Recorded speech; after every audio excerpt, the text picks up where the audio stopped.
repeat, and then eventually graduated.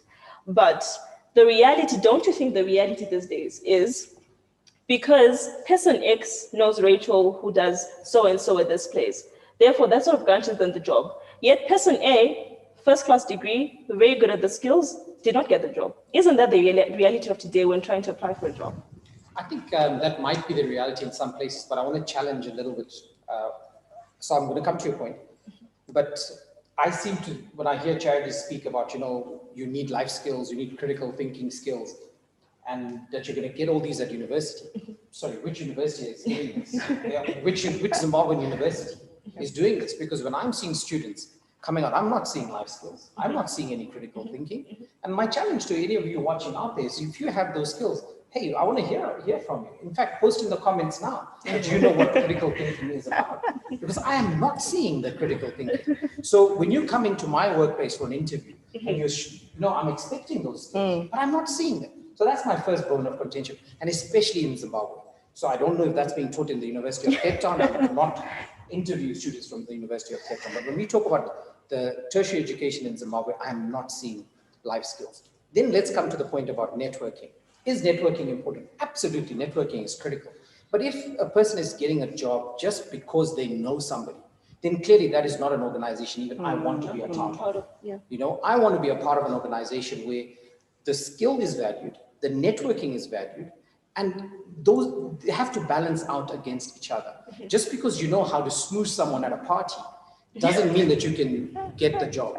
And once again, show me Zimbabwean students who know how to network.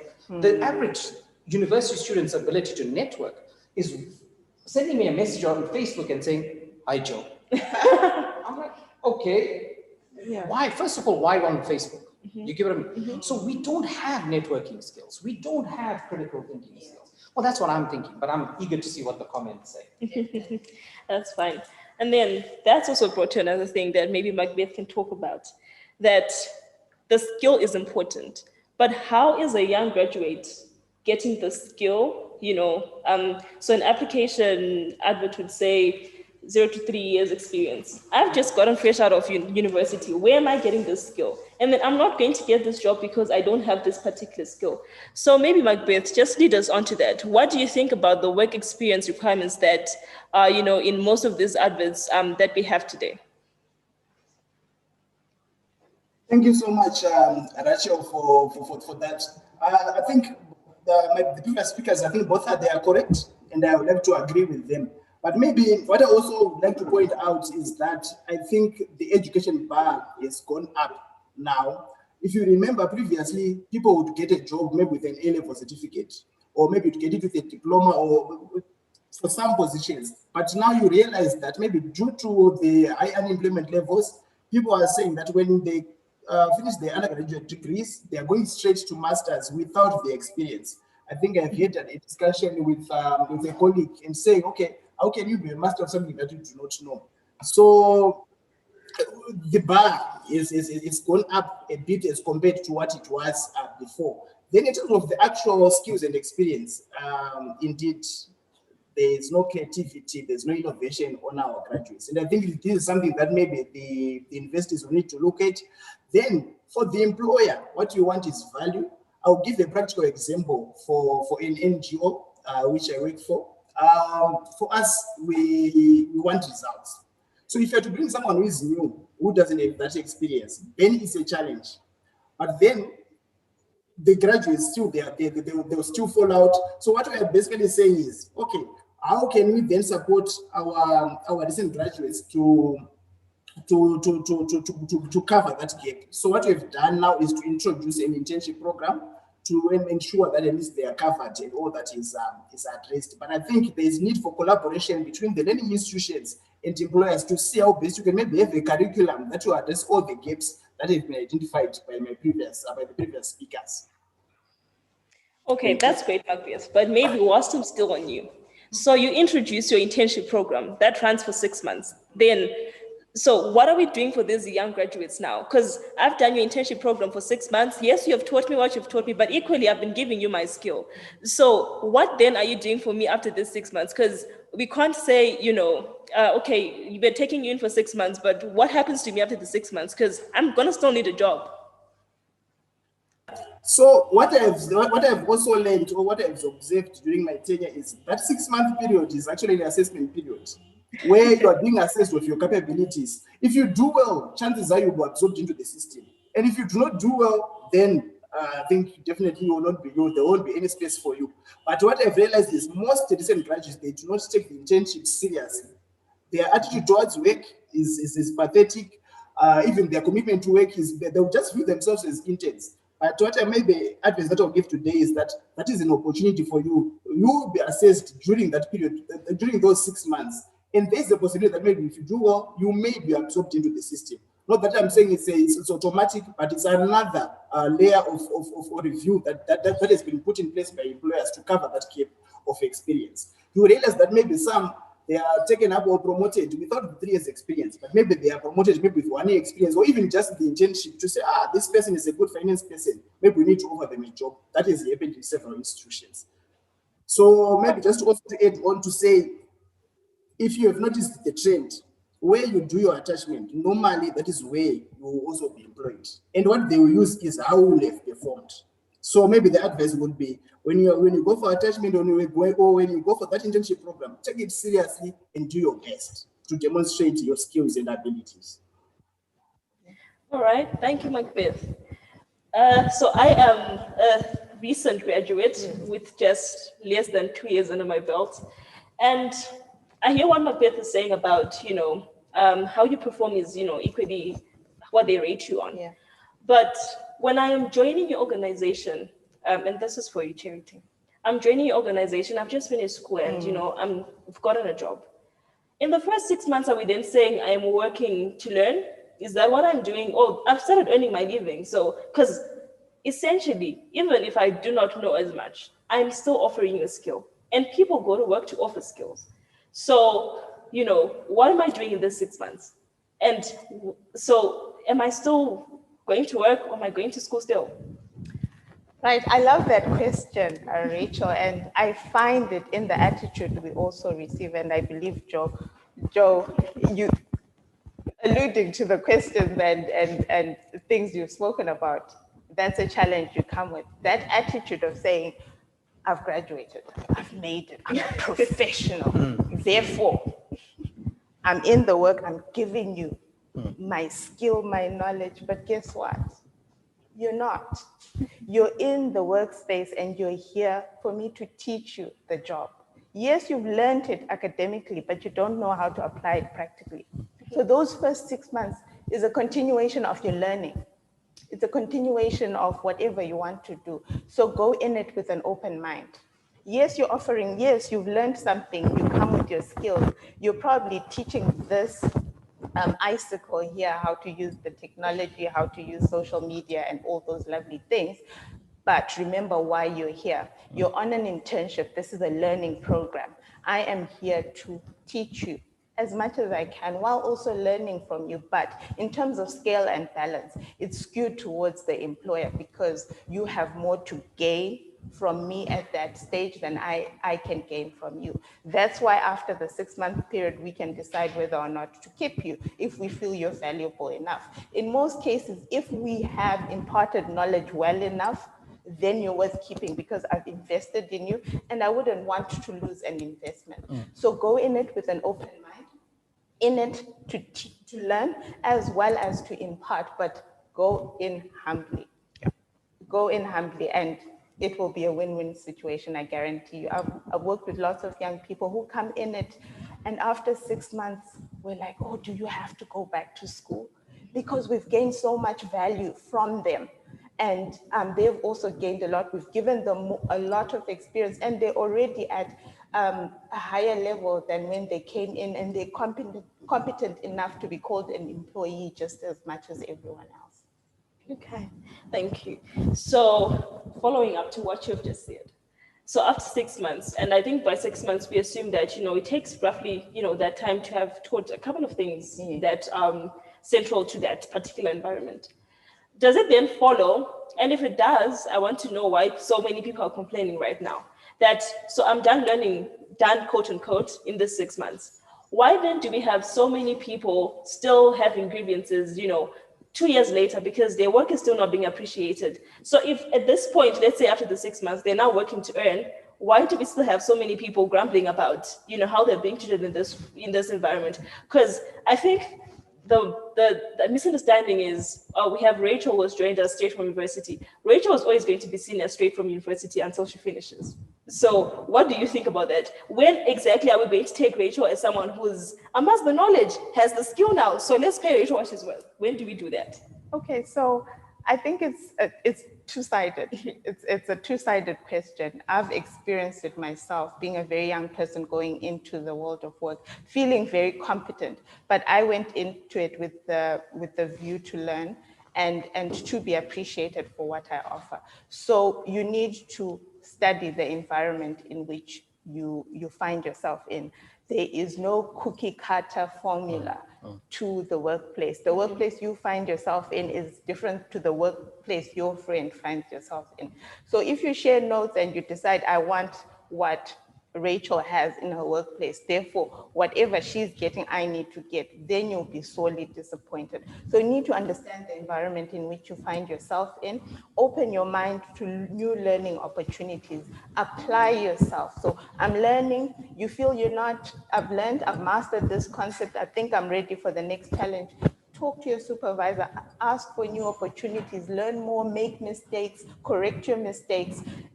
And I believe in a fair organization where you have superiors who can see and acknowledge your achievement, you will progress in the way you expect, but don't expect it to just happen to you. You have to be proactive in the process. Ask for consistent feedback. How am I doing? I've been here for a year. I feel I've achieved 1, 2, 3, 4. Be vulnerable. Allow yourself to get that criticism. And I'll say, no, you know what, Rachel, you've been doing very well, yes, but I think you don't take criticism well. Therefore, in order for you to get where you think you want to be, how's about you do 1, 2, 3, and 4, and let's have this conversation again after 3 months. So if you're proactive in the journey and in an organization that is fair and understands, and I'm being realistic here, not all organizations are the same. Yep. There are some organizations that have very unfair labor practices. So that's why you need to study the environment that you find yourself in. Remember also, the induction period is also a period for you to interview the space in which you find yourself and decide, is this where I see myself in the next 6 months, 1 year, 2 years, 3 years, or progressing at all? Okay. Thank you. I want to pick up on that, because I'm going to say what I think she said in a very short sentence. And that is, if you don't like it, move. You're not a tree. You know what I mean? I find this question from you. If I'm not being recognized, what are you waiting for? The Jewish people are waiting for the Messiah. Is that what you're doing? Are you waiting for recognition? And what is the recognition going to be? A billboard. So let me flip that coin.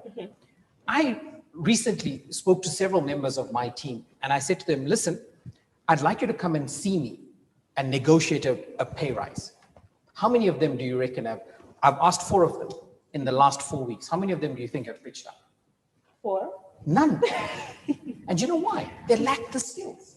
They lack the negotiation skills. They lack the ability to articulate and say, this is what I would like to be paid. And is that being taught?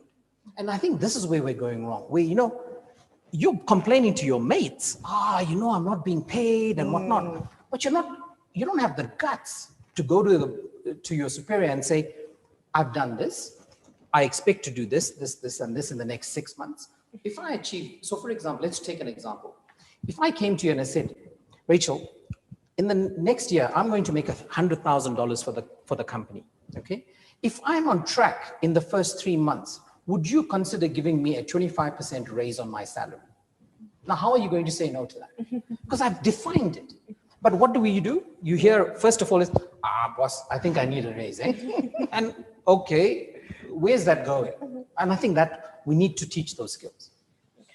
And maybe whilst I'm still with you, Joseph, so I understand you run a family business. Yes. So now, with family, do you still then, I know, and so many people get involved in, family businesses because either they can't find a job in the corporate sector or maybe they want to, continue the legacy.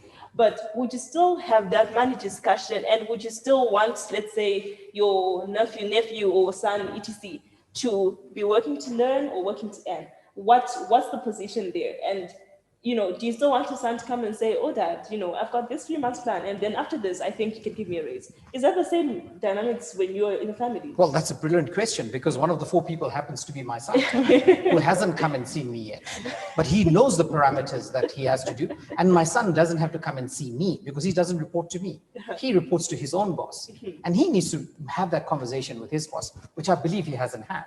But my son is not 18 yet. You know what I mean? So, and I don't make no excuse on that, but he knows the parameters, and if he wants to earn more, he has to go through that negotiation. Now, let me give you, while you're on the family, I'm passionate about family business because I believe that corporate wasn't always corporate. At some stage, the business most likely was a family business. So I have a 14-year-old daughter who's running her own business already.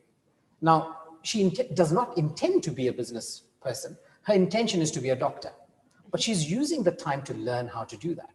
And I think that's something that we should encourage everybody to say, start something. Don't wait you don't have to be 25 to start working. You don't have to be 25 to earn.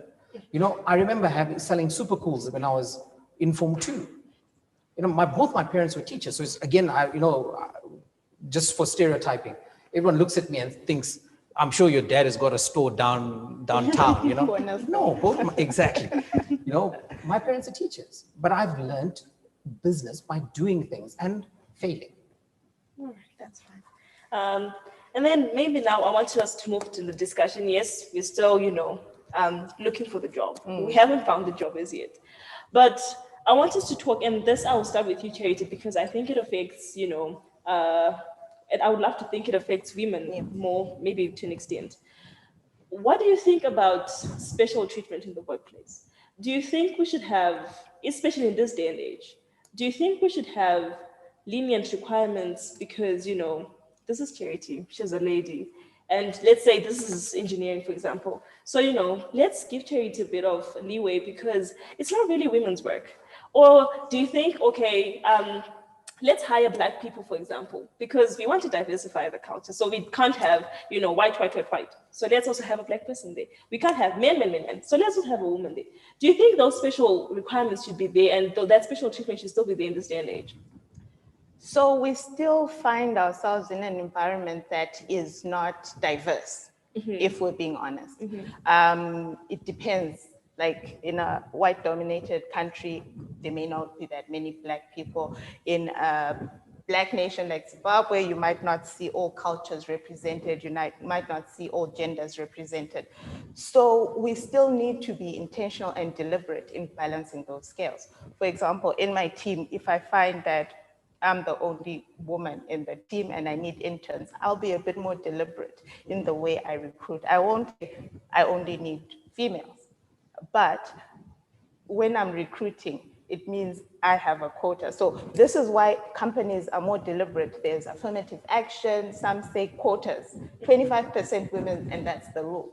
So which means when you're employing, you're not making it easy for the women. Remember, you're taking people to interview who are qualified for the job. So Rachel, you're going to fight as hard as the next person.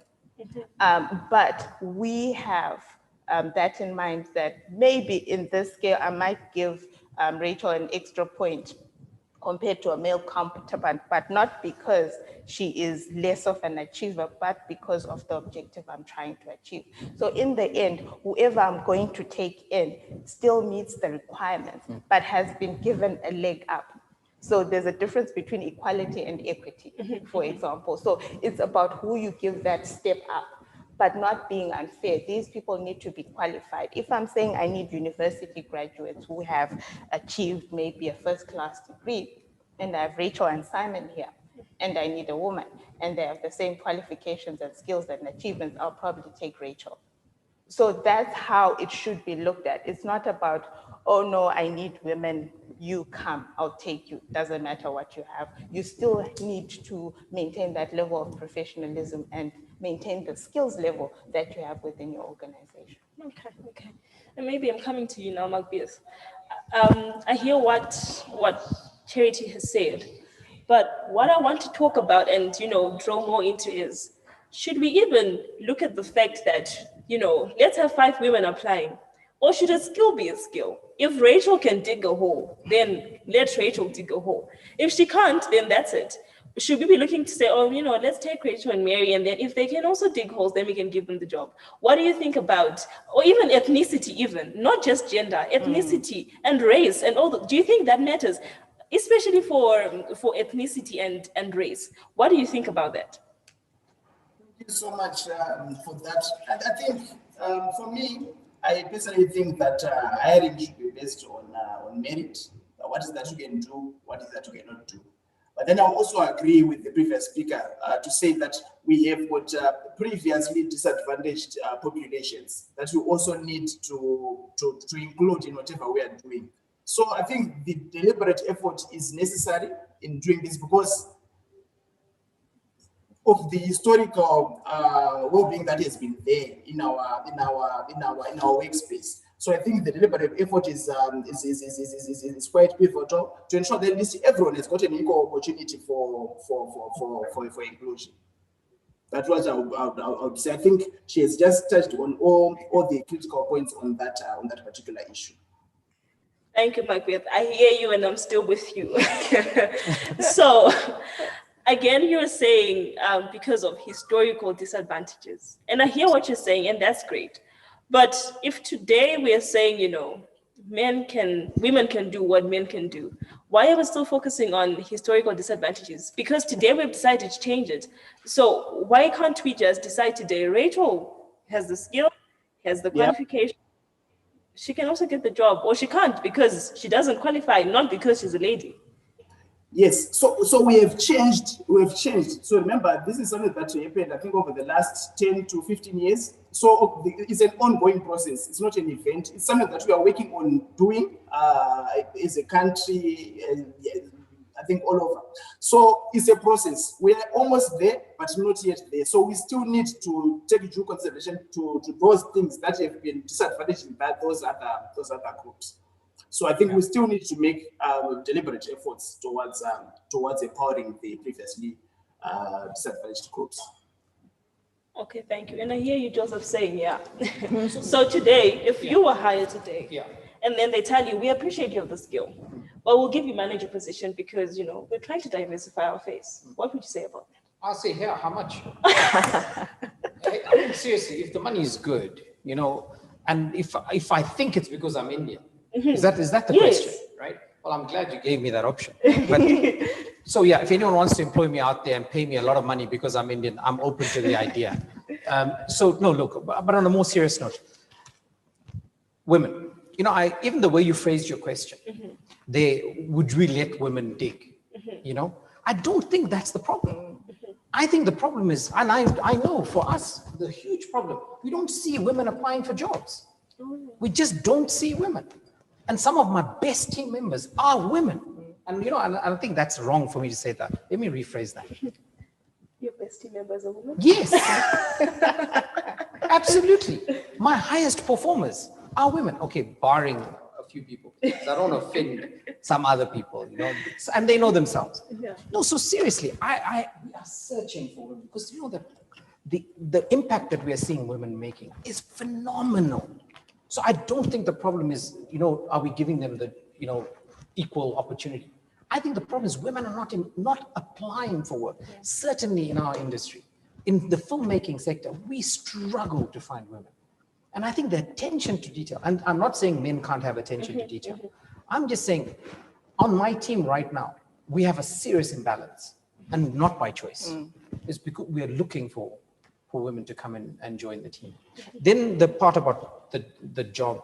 So there's been quite a few times we were talking to a recruitment consultant a few days ago, and he said, right now, white people are in demand because there's such a few of them.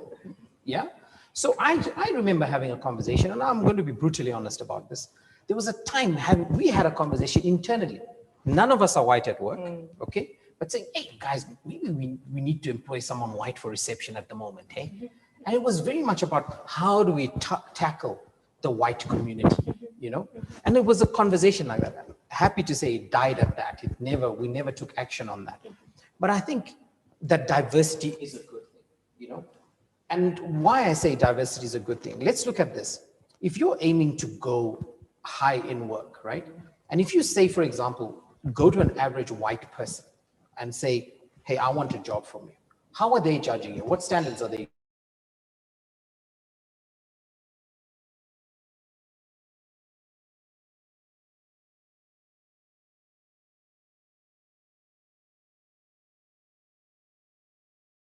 If the person employing you has a race bias, that's their problem. It's not your problem.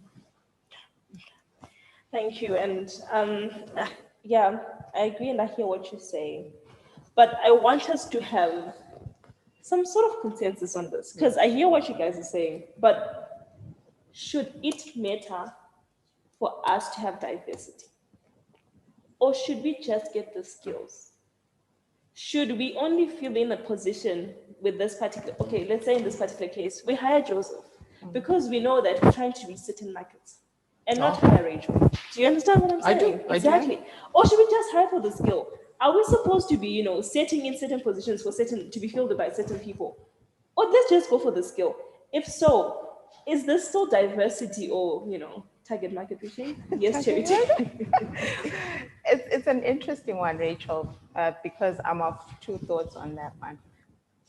I refuse to reduce my standards as an employer and employ someone for the sake of diversity. But I am also conscious of the environment in which we find ourselves. So I don't think you'll find consensus here on this chair here.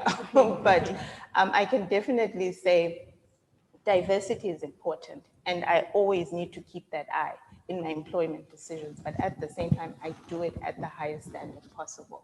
So I need to create that level of playing field, and I can't have a one-dimensional team either. So I know women have certain skills that men don't have, so I need that in my team. I know streetwise Joseph here has certain skills that I might not have, so I need him in the pot. I know this kind of race has dominantly certain type of skills. So I need that in the pot to help us be stronger as a team. So diversity is important, but do not compromise the quality of the service you want to produce and the type of people you have on your team. Yeah. Can I touch on quickly? Joe has said this twice, and I feel it needs to be addressed. The fact that as an employer, fresh out of school, graduate, you're supposed to have a certain level of skills, but you don't have them. He touched on people were supposed to come through and possibly negotiate a better salary, but it didn't come through. Women who are not stepping up for jobs, and they're not doing it. This is a problem.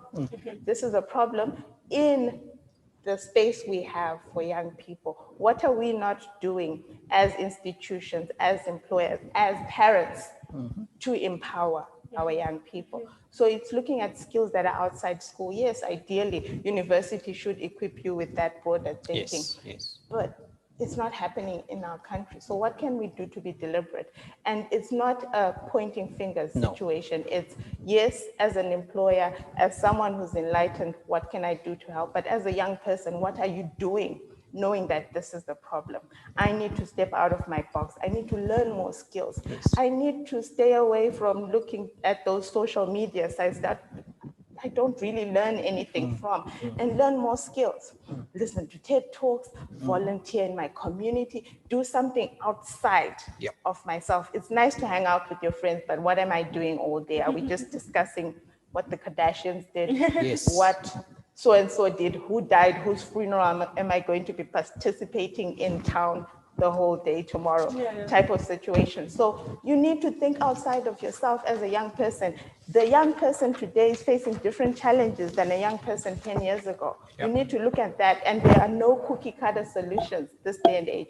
You need to be in the 21st century in every way. You're on TikTok, you're on Instagram, you're on this, you're on that.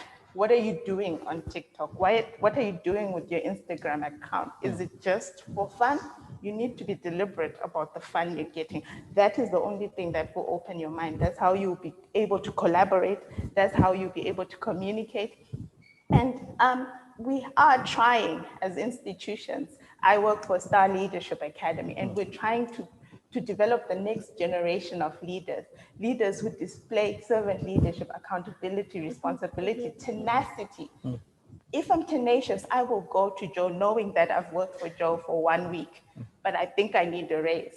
I'm putting myself out there. Absolutely. And Mr. Bunga will say, Charity, you need to learn a bit more. But that's the kind of young people we need. Those are the kind of women we need, and it just won't happen overnight. We need to be deliberate. Both young people need to be deliberate. Employers, parents, it Yes, takes a village. we agree.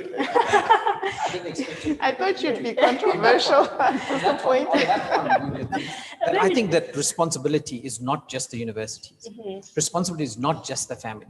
Responsibility is brother to brother, sister to sister, brother to sister. We must be learning at every single level, because you know what? That's actually what happens in the playground. In the playground, you learn these social skills. You must be learning these social skills. And it's up to every single one of in every interaction. You know, if I find someone who's rude to me or doesn't give me the courtesy at a supermarket, I will challenge them. I will not be quiet.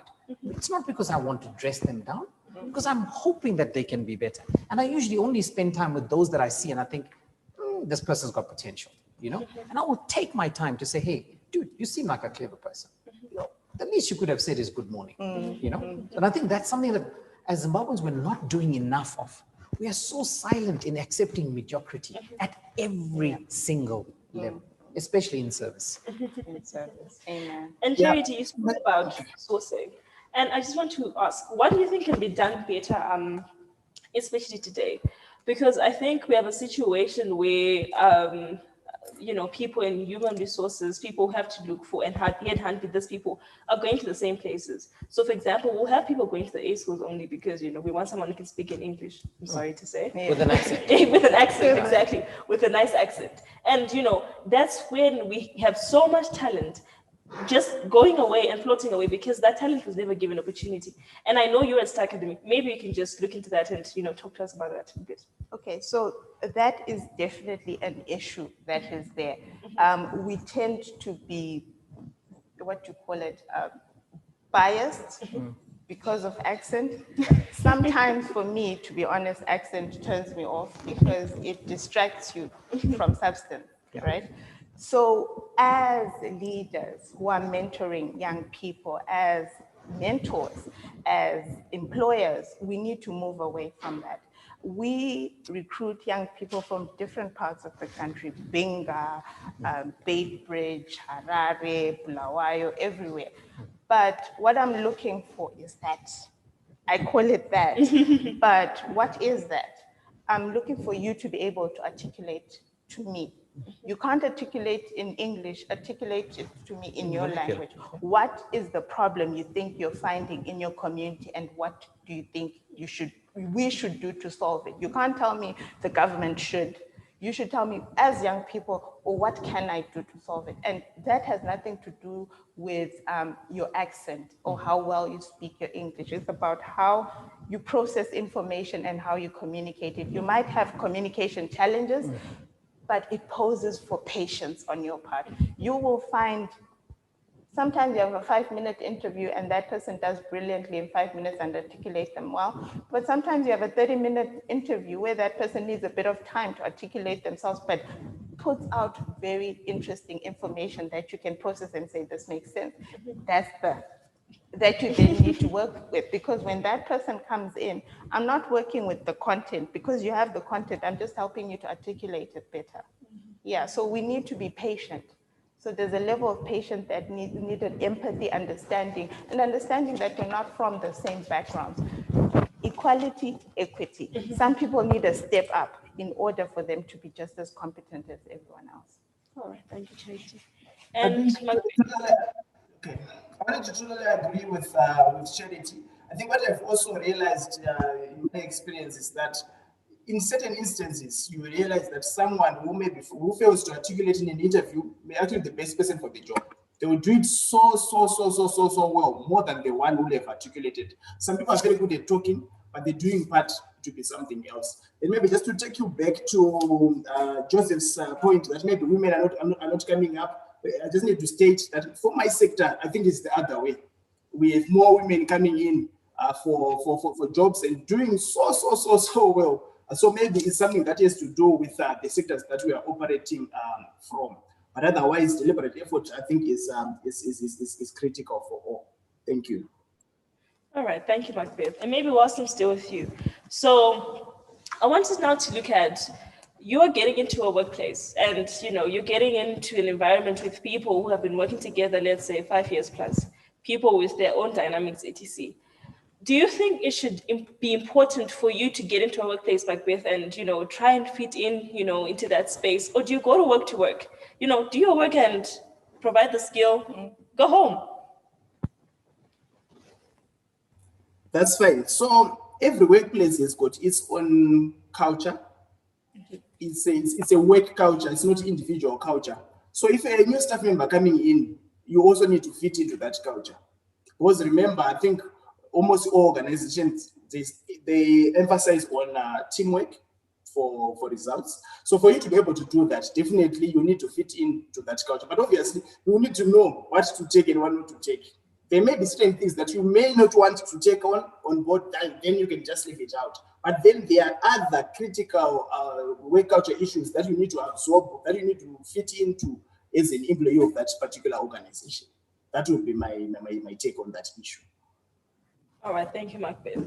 But Macbeth has just talked about certain things that, How do you like my workplace culture? You're welcome. Hey, Rachel? Yes. I mean, is this acceptable? Of course not. Is it? And this is, I'm glad we agree on that. I've had to teach university students that you can't sit like that at work. Oh, wow. But carry on with your But point. yes, but don't you think now that's exactly. So this is where you've hired someone with an accent and then they come and sit like that, Don't you think this is personal character of the person? It is. It is personal, but I think by the time you're hitting 20, I'm assuming that you're around 20 when you're coming in for an internship, right? If your family hasn't told you that you can't sit like that at work, you've got a problem. You with me? And I'm willing to do 1 week where I will give room to interns and say, right, these are acceptable, these are not acceptable. And I want to flip the thing. So, I think there's a huge irresponsibility on corporate when it comes to students. There's absolutely zero planning on receiving the students and giving them guidance on what needs to be done. There is no information available on their website about what is their internship program going to look like. There is no way I can prepare even for an interview. If I want to go and work for any of the companies, there's no way I can prepare. And it's almost like they want to keep it in a shroud. It's no secret. The questions I ask at an interview, I'm happy to give you those questions. Because it doesn't matter what your practice answer is. Because if I'm judging you on practiced answers, dude, seriously, I'm not interviewing well. I recently had a phone call from someone who was a referee, right? And a human resource person from a corporate calls me and says, I would like to do a reference call. So she calls me on a Friday. I'm on my way to lunch. And I say, listen, I can't take a call right now. Let me chat with you later in the day. We failed to connect, right? Monday, I get a message from the guy who was supposed to be, I was supposed to do a reference for, saying, Joe, thank you so much. I've got the job. And I'm like, wow.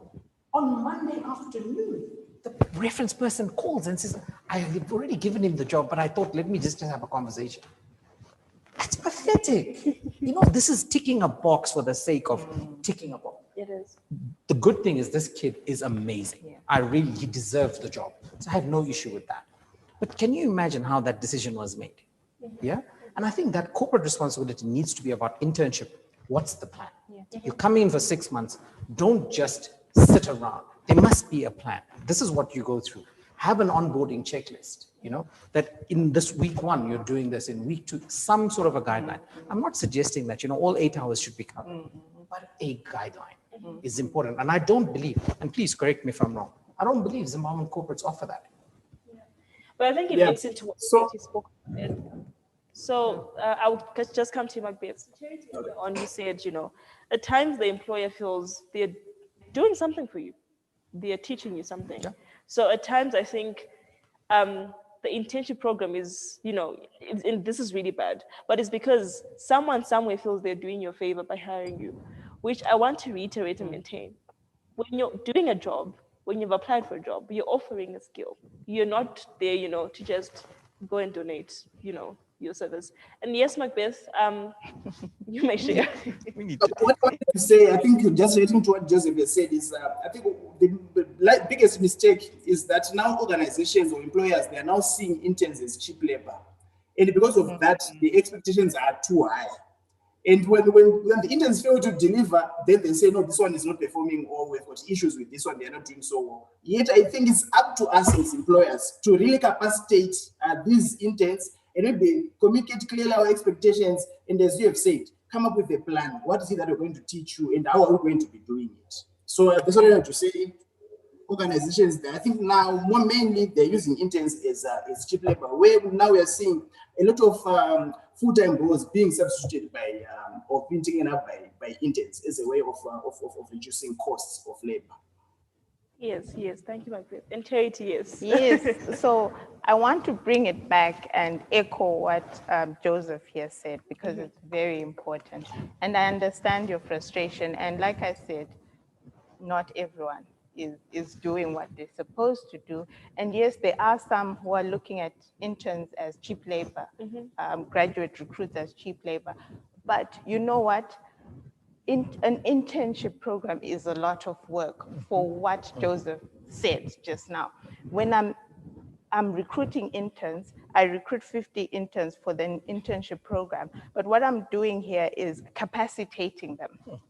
And that's why we need to be deliberate. That's why you need all those checklists. I need a great onboarding program. I need to teach them grooming and etiquette, because I know it's not out there. I need to teach them how to communicate, how to send an email, how to address me formally and via WhatsApp. I don't expect a hi from someone who just walked into the organization yesterday and you're talking to the CEO of the organization. So those kind of things are falling short, because yes, we're looking at the bottom line as employers. Number two, we're getting lazy because it is a lot of work. I am trying to groom you. Yes, you have a lot that you're bringing in, but I acknowledge that you're coming in, but there are gaps that I need to fill in, especially if I'm looking to employing you. For me to employ you, I have to be selfish in how I groom you. I have to make sure I feed you with all the skills I need so that you're worthy to be part of the team and you excel and do just as well as everyone else. Yes. Thank you very much, Charity. Thank you, Joseph, and thank you, Macbeth. So I have so much to ask, but there's also questions coming in that I need to attend to. Yeah. So now I want to move on to the very rich questions I'm seeing here, and and I'll be asking them to you guys as they're coming in. Okay. So this is a question from someone who says, in regards to finding the necessary exposure to acquire these soft skills, people skills, and some insight into a certain field, say investment banking, what advice would you give to a 20-something-year-old in university looking to gain those skills and exposure outside the traditional attachment year? Maybe Macbeth, you can take this. So this is someone who's saying, where else can I get this skills outside, my 6 months on attachment?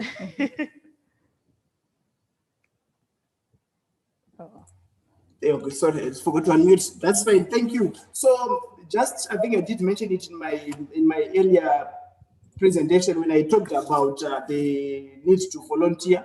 So, besides your attachment, you just need not to wait for the attachment period. You can start volunteering, even maybe from those semester breaks. You can volunteer your time. If you approach us, we should be able to give you some space to do that. Then we've got clubs. There are certain clubs that are there. The Leo clubs or other youth clubs that are there. I know they have got systems, they have programs that they run that may capacitate you in terms of maybe financial skills or anything that you may need.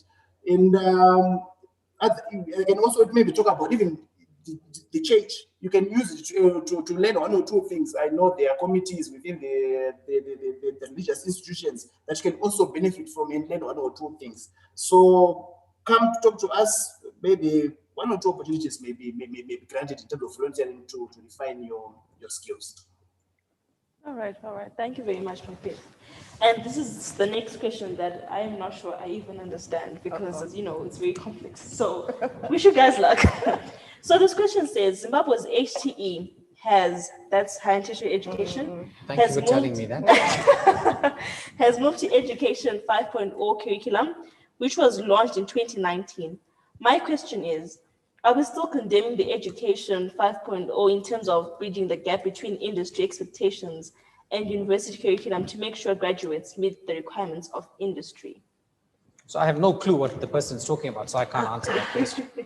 I can only guess, but I don't want to be left field on So that. maybe that person can just give us an explanation and, we can move along to the next question as we think about that. And then someone says, how does the workplace handle issues of sexuality? That is a person's sexual preference. And this is in line with something I was going to ask earlier on, that do you think our personal business has got a place to do in the workplace? And equally looking into the place that, we don't exist in isolation in an island. My problems don't stop being my problems, and Rachel does not stop being Rachel as soon as she walks, through the doors of a particular organization. And I think this is what this person is talking about, and maybe we can touch on that. Okay. So, can I go? Yeah, go ahead. I'll come after you. So I think there's a couple of areas there: sexuality and do you leave your feelings at the door? So I think in Zimbabwe we're in a really tough situation because I think compared to the rest of the world, our opinions are still very different. And I'm using the word different, not anything else, right? I think we have a long way to go before we can say we are as open-minded as the rest of the world. When it comes to feelings, I think that workplace and the understanding of how important the home has been forgotten in Zimbabwe, and I know that a couple of years ago I changed my perspective and I said, you know what, if a person is not happy at home, the chance of them having a productive day is almost zero. So I've made a huge effort. When I see a member of my team, I'll ask them, dude, is everything okay? If it's not, I always say, please, I'd rather you not be here, and it's an educational process, whether it be for leadership, whether it for staff. But I think that we have to understand that, and the pandemic has made it even clearer for us now, that you're working from home. The chances that your kids are going to walk into your room is really, really high, right? So I think you can't expect things to be left at home. At the same time, it's different. If you're a heart surgeon, I don't think you're saying, can my kids come and watch while you're performing surgery? Yeah. Thank you for that, Joseph. And we are cultured British in our way, right? And in the work sense, that means you leave your feelings at the door and you can't be professional, put up a face. I don't care whether the world is crumbling around you.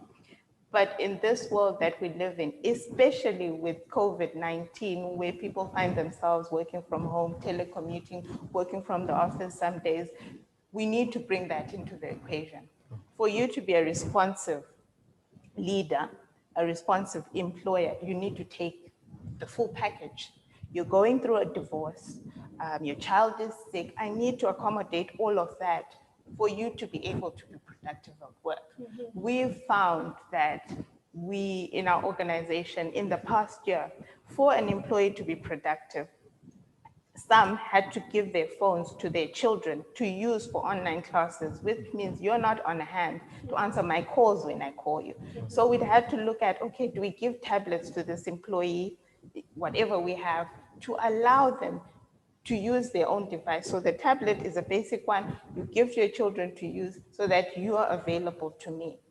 You're experiencing problems in your household. Okay, what can I do to help if I can help? It's marital problems, maybe go for counseling, but can I make it better for you in whatever way possible? So it's a conversation. We can't afford to just check our feelings and leave them at the door. We have to be a bit more engaging. We have to be a bit more human and think about what the different individuals need. So it's not a one size fits all, but it takes empathy and understanding each employee and what needs they find themselves in that particular time. But Cherry, I'll just get a clarification from you on one thing there, with your permission, Rachel. I think the moment you say that, we should be empathetic, I find that the burden of empathy lies on top leadership. Whereas my advocacy is, well, I can take care of the team that reports to me, and I think the hierarchy is really important here. But then the middle managers need to learn how to be empathetic to their direct reports. And I find that that's missing. Yeah, it's a problem we've also found, and it's a skill. So as much as we're saying young people need to learn skills, we also need to learn skills. You've also shifted into this space that maybe we're not trained in, whether informally or formally. So we need to be more deliberate. In the past year, I've found myself watching more TED Talks, reading more articles by management consulting companies on how to handle staff in this situation, how to handle the transition, cascading information down, because top level, we communicate at that level. But how do you cascade that information to bottom level? How does a CEO who's been CEO for 10 years put themselves in the shoes of someone who is a cleaner? So it takes a different kind of skill, right? Yes, so there is that need to be understanding and make sure that all levels are connecting. All right, all right. Thank you very much, Haiti. And now I would want to open up the Zoom for live questions. So the host, you can just raise your hand and the host will unmute you and you can ask your question.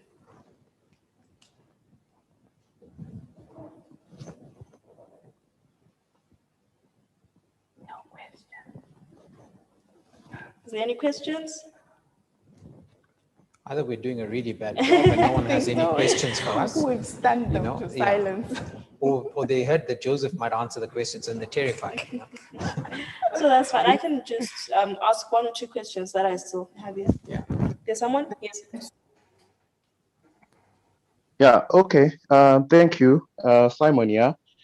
So I think I would want to direct my question mainly to Charity.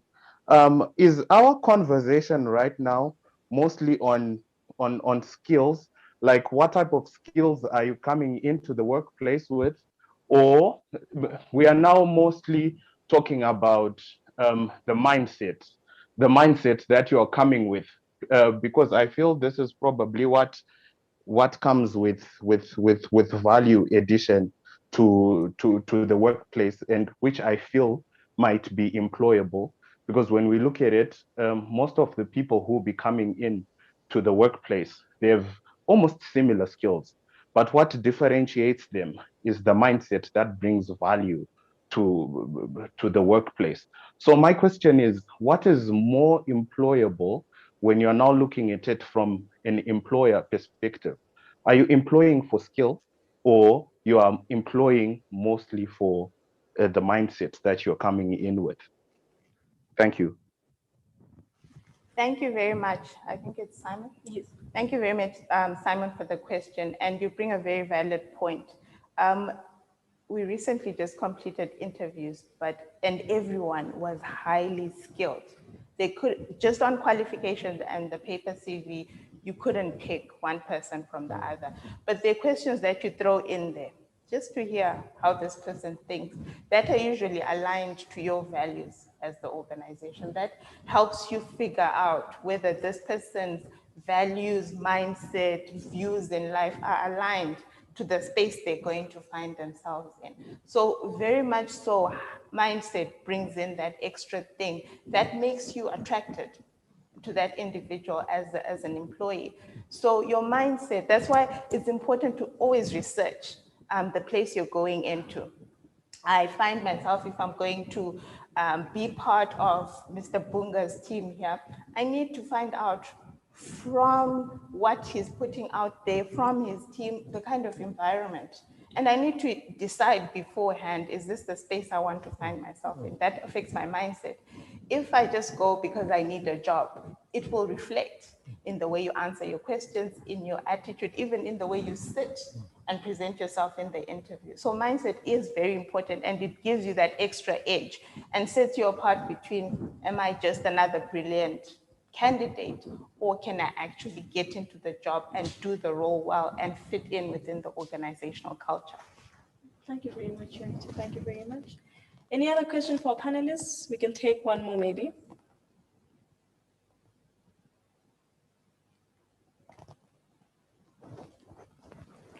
Another question coming through?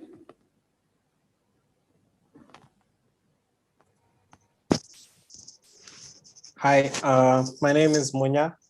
I just wanted to ask from a marketing perspective, if there is anything wrong, but this is on diversity, by the way, if there's anything wrong with me hiring someone because I want to get to a particular target market.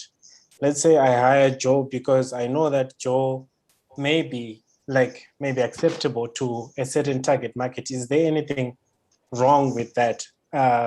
With Joe having the skills as a base. Should I take that one? Take it away. So it's Munya. Munya, you know what? One of the most common mistakes a lot of people make about me is they assume that I would be very good at selling to the Indian community. And that's a big mistake. So already, as from an interview perspective, you've lost, because I don't have a huge amount of connections in the Indian community. So there again, already it reflects that this is a dangerous game. You know, it depends on how you are evaluating a person. Having said that, you know, especially in marketing, knowing your market, knowing your audience is really, really important. So if you have done the study and you realize that this is the market you want to target, and you have on your team 3 different people, then choosing the person to send for this particular target market, I don't have any issue with that, because the person is already on your team. But I think it would reflect very shallowly for me if a company is recruiting somebody because they've just started going for a particular target market. I think I would look at that company as, wow, they are reacting so late in the situation that they want to target this market. Now let's expand that just a little bit.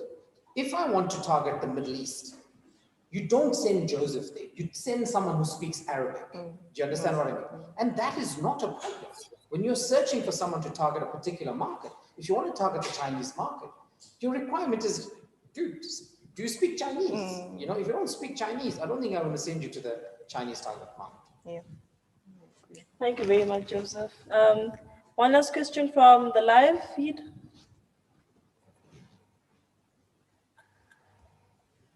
And in the meantime, I'll ask you, Macbeth, this question that I've just received. Yeah. So, how is a person who is not good at talking during interviews, but is very good at the job, supposed to express themselves, given the fact that most interviews are oral? Any advice for such people? Okay, that's fine. Maybe I'll start by responding to the second part of the question to say now modern day recruitment practices, they now include a practical aspect where you will actually be asked to do the job, maybe in 5-10 minutes or maybe 30 minutes. We will do a practical assessment that you'll be required to do. But then if you are not able to articulate very well, it's also good to just say it in the interview. I'm not able to articulate this, but I can do it for you. I can demonstrate. It's something that you can do even during the oral interview process. To say, articulating is a challenge for me, but I can do it for you. I can show you how it's done. You can say it in the interview, and I don't think you'll be marked down for that, unless maybe it's a public speaking job. That would be my advice to that person. All right. Thank you very much, Macbeth, for that. And at this time, I would like to thank all of you for joining me today.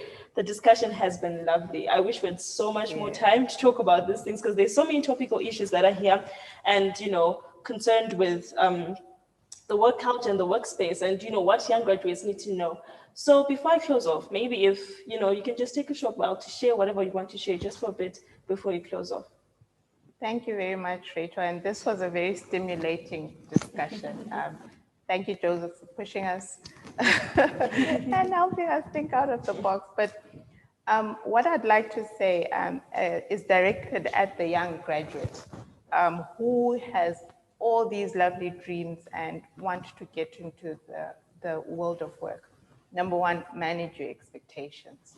What you see on TV, what you hear from your friends, either locally or overseas, might not be what you will experience.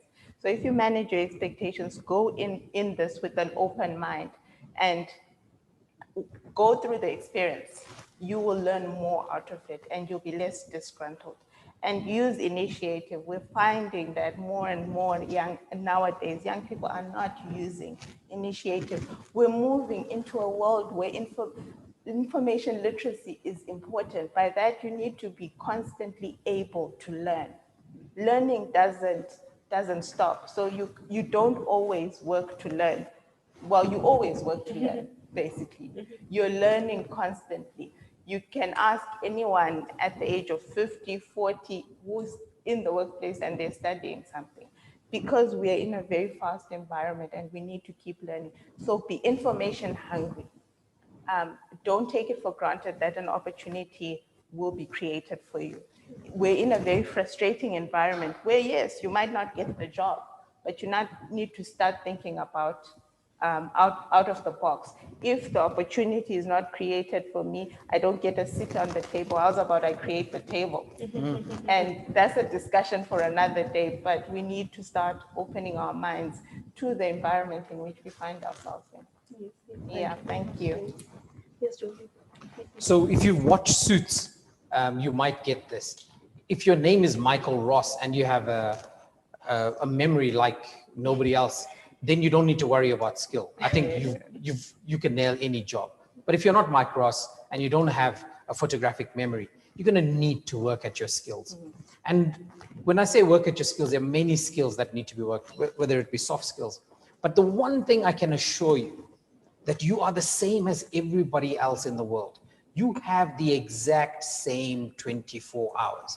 So if you can't get the job done, don't cry wolf. Don't say it's because the world is unfair, because I didn't get through to the interview.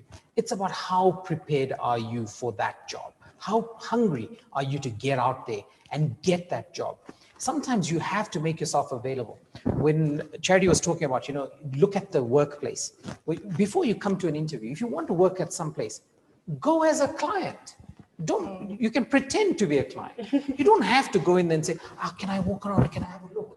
You don't have to do that. Surely look amongst your relatives. If there's a job you want to do, find somebody that does a similar job and say, please, can I spend an hour with you at work? Can I ask you some questions? And you'll be shocked that there are so many people out there, professionals, who if you ask them in the right frame of time and right frame of mind, they will make time for you. But it's up to you to make that first move. So I think that's really important.